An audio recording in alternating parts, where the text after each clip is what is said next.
NCP কর্মসূচির আরো বিস্তারিত খবর জানবো। আমাদের সাথে শেরপুর থেকে সরাসরি যুক্ত হচ্ছেন সহকর্মী সুলতান মাহমুদ কনিক। কনিক, জানাবেন সেখানকার কি পরিস্থিতি?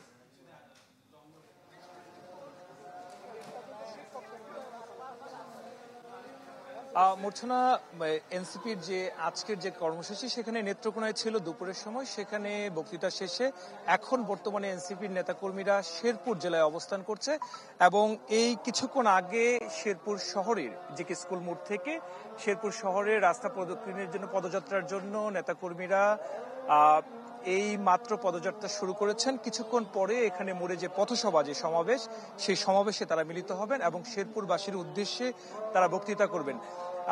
গতকাল থেকে আজকে পর্যন্ত আমরা যে কয়েকটি সমাবেশস্থল কাভারেজ করেছি সেখানে আমরা দেখেছি যে প্রত্যেকে নতুন সংবিধান, বিচার এবং সংস্কারের যে দাবি, সেই দাবির পক্ষে জোরালো জনমত যেন সৃষ্টি হয় সারা দেশে, তার লক্ষ্যে এনসিপি নেতাকর্মীরা যে দেশ গড়তে যে সারা দেশে তাদের যে কর্মসূচি, সেই কর্মসূচির অংশ হিসেবে এই মুহূর্তে কিন্তু শেরপুর জেলায় অবস্থান করছেন। এবং আমরা দেখেছি যে আজকের এই পথসভায় অংশ নেওয়ার জন্য প্রচুর সংখ্যক নেতাকর্মী কিন্তু এরই মধ্যে, এবং যারা এনসিপিকে পছন্দ করেন অনেক সমর্থক আছেন এবং অনেক উৎসুক জনতাও আছেন। তো এই পথসভায় তারা মিলিত হয়েছেন। কিছুক্ষণ পর এখানে বক্তৃতা করবেন কেন্দ্রীয় যে সকল নেতৃবৃন্দ আছেন, নাহিদ ইসলাম সহ কেন্দ্রীয় নেতৃবৃন্দ, তারা বক্তৃতা করবেন। আপনাদেরকে একটু দেখানোর চেষ্টা করছি যে এই সড়কটি কিন্তু এর মধ্যে লোকারণ্য হয়ে গিয়েছে এবং কিছুক্ষণ পরে এখানে বক্তৃতা শুরু করবেন।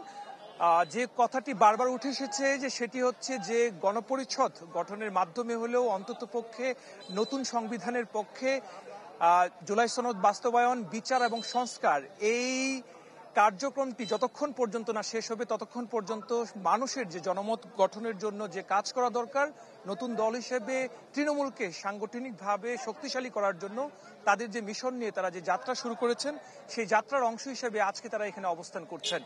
আগামীকালকে ময়মনসিংহে অনুষ্ঠান রয়েছে এবং জামালপুর হয়ে ময়মনসিংহে যাবে এনসিপির নেতৃবৃন্দ এবং মানুষকে জনমত গঠনের লক্ষ্যে এবং নতুন সংবিধান এবং নতুন বাংলাদেশ উপহার দেওয়ার জন্য তারুণ্যের যে জোয়ার, সেই জোয়ারের মাধ্যমে নতুন একটি বাংলাদেশ উপহার দেওয়ার জন্য নাহিদ ইসলাম, সারজিৎ হাসনাতরা যে কাজ করে যাচ্ছেন, সেখানে শেরপুরবাসীকেও একত্রিত হওয়ার জন্য আজকের এই সমাবেশে আহ্বান জানানো হবে।